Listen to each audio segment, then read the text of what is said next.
साथियों नमस्कार। आप सभी का एक बार फिर से स्वागत है स्टडी विद डीटीआई में। साथियों आज की क्लास में पाइथन के पैटर्न के क्वेश्चन सॉल्व करेंगे जो कि न्यूमेरिकल होंगे, यानी कि पैटर्न ऐसा होगा जो कि नंबर से रिलेटेड होगा और जो हमारे एग्जामिनेशन में कई बार पूछा जाता है। देखिए ये जो नंबरिंग दी गई है, कुछ क्वेश्चन इस प्रकार के होते हैं हमारे एग्जामिनेशन में या ऐसे होते हैं। इस प्रकार के क्वेश्चन एग्जामिनेशन में पूछे जाते हैं, प्रैक्टिकल एग्जामिनेशन में खासकर पूछे जाते हैं और इनका आंसर देना उससे भी इजी होता है। बस इसमें लॉजिक होते हैं, उन लॉजिकों को अगर हम लोग समझ लेंगे तो हमारे प्रॉब्लम क्या हो जाएगी, सॉल्व हो जाएगी। तो चलिए शुरुआत करते हैं पहले क्वेश्चन से। ये पहला क्वेश्चन क्या दिया गया है, आज पैटर्न की दूसरी क्लास ली जा रही है, सेकंड क्लास ली जा रही है। इसी प्रकार से जितने भी पैटर्न के प्रॉब्लम होती हैं वो सारे प्रॉब्लम लोग सॉल्व कर लेंगे वन बाय वन। तो क्वेश्चन में क्या पूछा गया है, पहला क्वेश्चन है, इसमें देखिए एक नंबरिंग दी गई है। नंबरिंग में क्या दिया गया है, एक नंबर पहली जो रो है, रो जो दी गई है वो नंबर आप 5 रो दी गई है। 5 रो आपको प्रिंट कराना है, 1 रो 2 रो 3 रो 4 एंड 5, इस प्रकार से 5 रो दी गई है। और 5 रो में पहली बार 1 है, फिर 1 और 2 है, फिर क्या है 1 2 और 3 है, इसके बाद में 1 2 3 एंड 4, लास्ट में है 1 2 3 4 एंड 5। अगर देखा जाए तो यहाँ पे क्या किया गया है, वैल्यू हमारी क्या हो रही है, इंक्रीज हो रही है। तो चलिए देखते हैं कि इस प्रोग्राम को हम लोग कैसे बना सकते हैं। बनाना नहीं है, हमें इस प्रकार से बनाना है कि कम समय में हमारा प्रोग्राम मेंटेन हो जाए और अच्छे से मेंटेन हो जाए। तो चलिए आते हैं कोडिंग पर। ठीक है, यहाँ पे सबसे पहले हमें लेना पड़ेगा, हम एक वेरिएबल लेते हैं एन नाम से, इसको सेव कर लेते हैं प्रोग्राम को किसी भी नाम से। एन नाम का एक वेरिएबल लेते हैं और वेरिएबल में जो वैल्यू होती है उस वैल्यू को हम दे देते हैं 5, ताकि वैल्यू उसमें क्या हो जाए, प्रिंट हो जाए, सेव हो जाए। यहां पर लिखा मैंने एन इक्वल टू 5, क्योंकि हमें लूप कितनी बार चलाना है, 5 बार चलाना है, इसलिए यहाँ पे वैल्यू क्या लिखी गई है, 5 लिखी गई है। उसके बाद में लिखा फॉर आई इन रेंज, हमें रेंज कितनी देनी है ये डिपेंड करता है, 5 बार देनी है तो हमने चलाया कहां से, 1 लिखा, 1 के बाद लिखा गया n प्लस 1, यानी कि पूरी पूरी हमें लूप चलाना है 5 टर्न तक। इसके बाद में हम लोग यहां लिखते हैं next program, for j in range, j की वैल्यू कहां से स्टार्ट होगी, हमें j देना है 1 से और कहां तक जाना है, i प्लस 1 तक जाना है। कितनी किसकी वैल्यू तक जाना है, i की वैल्यू तक जाना है, जितनी भी i की वैल्यू है वहां तक जाना है। इसके बाद हमें क्या करना है, प्रिंट, प्रिंट कर लेते हैं किसको, प्रिंट कर लेते हैं हम लोग j को। इसके बाद में आप लिखते हैं इंड इक्वल, इन्वर्ट कॉमा लगाते हैं, स्पेस देंगे, ब्रैकेट को बंद करेंगे। इसके बाद में न्यू लाइन के लिए लगा लेते हैं प्रिंट फंक्शन, क्योंकि प्रिंट हमारा लाइब्रेरी फंक्शन होता है। अब इसको हम कराते हैं रन, गए हम लोग रन पे और रन करा दिए। देखिए हमारा प्रोग्राम जो था सेम है, जो हमारे पास प्रॉब्लम थी, जो हमारा क्वेश्चन था, उसी क्वेश्चन के अकॉर्डिंग हमारा प्रोग्राम की आउटपुट आया हुआ। देखिए क्वेश्चन क्या था, 1 1 के बाद 1 1, फिर 1 2 1 2 3 1 2 3 4 1 2 3 4 और 5। तो ये हमारा प्रॉब्लम क्वेश्चन था, इसी क्वेश्चन को हम लोगों ने सॉल्व किया है। यहाँ भी आउटपुट क्या आया हुआ है, 1 1 2 1 2 3, इसी प्रकार से आगे का प्रोग्राम दिया गया है। अब इस कोडिंग को समझना काफी जरूरी होता है, तो चलते हैं कोडिंग को समझते हैं कि कोडिंग में क्या बोला गया है और कैसे हमारा आउटपुट आ रहा है। देखिए यहाँ पे n की वैल्यू क्या दी गई है, n की वैल्यू 5 दी गई है, क्योंकि हमें कितनी बार चलाना है, 5 टाइम। उसके बाद जो फॉर लिखा हुआ है, फॉर क्या करेगा, फॉर हमारा लूप चलाएगा, क्या चलाएगा, लूप, कौन सा लूप चलाएगा, ये हमारा जो रो होगी, रो के लिए दिया गया है for i in range i n plus 1, यानी कि ये किसको कंट्रोल करेगा, ये रो को कंट्रोल करेगा और रो की वैल्यू के लिए मैसेज देगा कितनी बार इसको चलाना होगा। ठीक है, अगला है क्वेश्चन, अगला टॉपिक है, यानी कि ये कितना आएगा, ये आएगा 1 2 3 4 एंड 5। अगेन देखते हैं हम लोग, इसका मतलब क्या होगा, जो हमारी रो होगी 1 रो के लिए, फर्स्ट रो के लिए क्या होगा, फर्स्ट रो के लिए क्या होगा, 1 नंबर होगा। इसी प्रकार से जो हमारी रो सेकंड होगी, सेकंड रो के लिए कितना होगा, 2 नंबर होगा। इसी प्रकार से जो रो हमारी क्या होगी, थर्ड रो होगी, तो थर्ड रो के लिए कितनी वैल्यू होगी, थर्ड नंबर होगा। इस प्रकार से आगे की डिटेल होती चली जाएगी, यानी कि एक के लिए एक वैल्यू, दो के लिए दो वैल्यू, तीन के लिए तीन वैल्यू और चार के लिए चार वैल्यू प्रिंट करता चला जाएगा। कौन सा, ये, ठीक है। अगला टॉपिक होता है जो कि है inner loop. For j in range i 1 है, इसके बाद में दिया गया है i+1। ये क्या करेगा, ये जो होता है ये नंबर को प्रिंट करता है। क्या प्रिंट करेगा, ये नंबर क्या प्रिंट करेगा, नंबर को प्रिंट करेगा, ठीक है। अगर जे 1 से स्टार्ट होगा, जे कहां से स्टार्ट होगा, 1 से स्टार्ट होगा और कहां तक जाएगा, i तक जाएगा, और i की वैल्यू कितनी है, 5। कितनी वैल्यू है, 5, यानी कि वो 5 टाइम तक चलेगा। देन क्या होगा, इसके बाद क्या होगा, अब देखिए i अगर देखा जाए तो जो i होगा वो क्या करेगा, समझिएगा इसको, क्योंकि एक प्रोग्राम अगर समझ में आ गया ठीक से तो सारे के सारे प्रोग्राम क्या हो जाएंगे, सॉल्व हो जाएंगे। i की वैल्यू क्या है, i की वैल्यू 1 होगी। क्या होगी, i की वैल्यू 1 होगी, तो जो j की भी वैल्यू क्या होगी, j की वैल्यू भी 1 होगी। अब i की वैल्यू क्या होगी, जब i की वैल्यू 2 होगी तो j की वैल्यू क्या होगी, j की वैल्यू भी क्या हो जाएगी, 2। यानी कि 2 का मतलब, 2 का यहां पे मतलब 2 नहीं होगा, यहां पे 2 का मतलब होगा 1 और 2 से। किससे होगा, 1 और 2 से। जब i की वैल्यू 3 होगी तो j की वैल्यू क्या होगी, j की वैल्यू होगी 1, 2 और 3। इसी प्रकार से जब i की वैल्यू 4 होगी तो j की वैल्यू क्या होगी, j की वैल्यू होगी 1, 2, 3 एंड 4। लास्ट में क्या होगा, जब i की वैल्यू 5 होगी तो j की वैल्यू क्या होगी, j की वैल्यू होगी 1, 2, 3, 4 एंड 5। देन यहां पे क्या लिखा गया है, j को प्रिंट कर लिया गया है।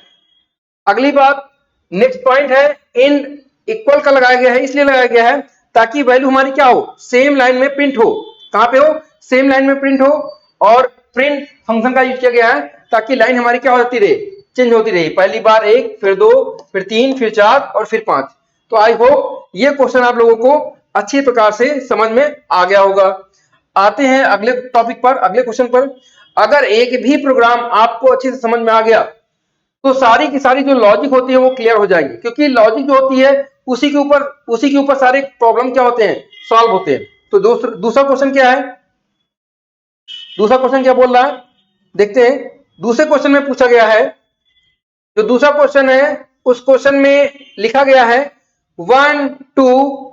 देखिए ये भी क्वेश्चन बड़ा अच्छा है, ये सारे क्वेश्चन अच्छे हैं, एग्जामिनेशन में कई बार आते हैं, और लॉजिक क्लियर हो अगर तो आपका आंसर कभी गलत नहीं होगा।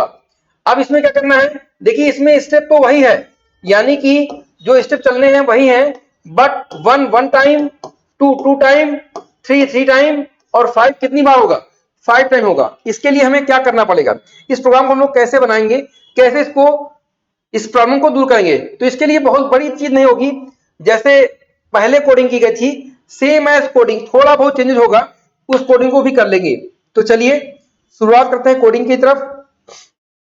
इसको मैंने कंट्रोल ए किया और डिलीट कर देते हैं, नई कोडिंग करेंगे ताकि प्रॉब्लम ना आए, सारे क्वेश्चन हो जाए। n = 5 सेम एज लेना है। इसके बाद में हमें फॉर लूप लेते हैं, फॉर i इन रेंज, क्योंकि ये भी कितनी बार चलेगा, ये भी 5 टाइम चलेगा। तो 1 n+1, ये तो आपको रट गया होगा। उसके बाद लूप लेते हैं for j in range, j की रेंज कितनी होगी, यहीं से आपके प्रॉब्लम को सॉल्व करने का तरीका मिल जाएगा। अब मुझे करना क्या है, मुझे चलाना है 5 टाइम तक, मैंने आप लिख दिया i। इसके बाद में यहाँ पे एंटर करते हैं, देन लिखते हैं प्रिंट। बस ज्यादा इसमें कुछ तामझाम नहीं है, बस थोड़ी सी प्रॉब्लम है बस। यहाँ पे लिखते हैं प्रिंट, क्या लिखा मैंने, प्रिंट, और मैंने प्रिंट कर लिया किसको, i को, और यहां पे लगा दिया क्या, इन इक्वल। बस ये रहा प्रोग्राम, और प्रोग्राम हमारा क्या हो जाएगा, रेडी हो जाएगा। बस प्रिंट कर लेते हैं इसको, प्रिंट फंक्शन लगा दिया और इसको रन कराते हैं। पहले आउटपुट देख लें, फिर इसके लॉजिक को समझते हैं। तो चाहते हैं हम लोग आउटपुट की तरफ। देखिए बिल्कुल सेम जो क्वेश्चन दिया गया था हम लोगों को, सेम उसी क्वेश्चन के अकॉर्डिंग हम लोगों को आउटपुट मिल गया है। ठीक है, जैसा क्वेश्चन था उसी प्रकार से हमें क्या मिला हुआ है, आउटपुट मिला हुआ है। पहली बार 1, सेकेंड रो में 2 2, थर्ड रो में 3 3, फोर्थ रो में 4 बार 4 और 5 रो में 5 भरा हुआ। अब इसके लॉजिक को समझते हैं कि ये कैसे हो रहा, कैसे काम कर रहा है, इसका लॉजिक क्या बोल रहा है। ठीक है, तो लॉजिक का कहना क्या है, जो यहाँ पे लिया गया है, सबसे पहली बात वेरिएबल लिया गया है।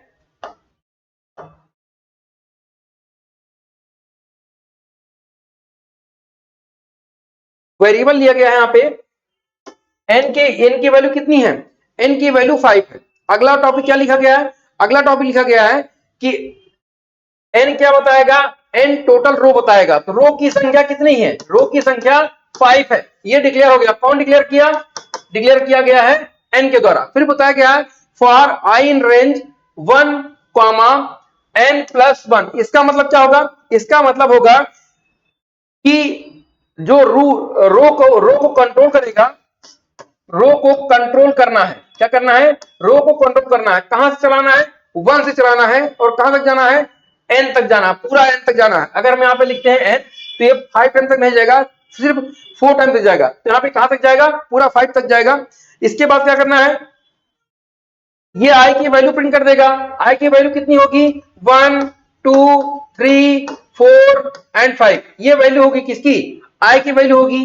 अब आते हैं हम लोग नेक्स्ट लाइन पे, यानी कि जे लूप में। तो यहाँ पे क्या बोला गया है, यहाँ पे बोला गया है for j in range i। अब ये क्या करेगा, जे इन i क्या करेगा, ये करेगा इनर लूप। ये क्या है, इनर लूप।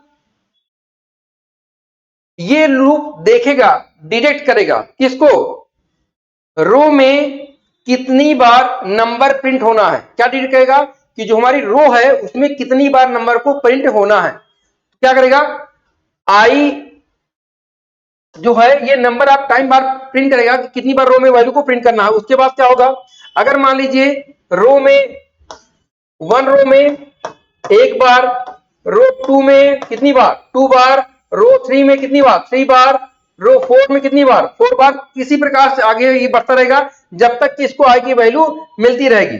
अगला क्या बोला गया है, हमें किसकी वैल्यू प्रिंट कर रहे हैं, आई की। किसकी वैल्यू, आई की। तो देखिए आई की वैल्यू पहली बार क्या होगी, 1। अब जे यहां पे बैठ के देख रहा है कितनी बार प्रिंट करना है, अगली बार हमें 2 बार प्रिंट करना है वैल्यू को। तीसरी बार कितनी प्रिंट करना है, 3 बार प्रिंट करना है। तो ये उस वैल्यू को कितनी बार प्रिंट कर देगा, 3 टाइम। फिर क्या करेगा, 4 को कितनी बार, 4 टाइम प्रिंट कर देगा। सेम इस प्रकार से ये लॉजिक डिक्लेयर किया गया है और बनाया गया है। आई होप आप लोगों को ये भी लॉजिक क्लियर हो गया होगा। ठीक है, मिलते हैं नेक्स्ट क्वेश्चन में, चलते हैं नेक्स्ट क्वेश्चन पे। अगला क्वेश्चन क्या बोल रहा भैया,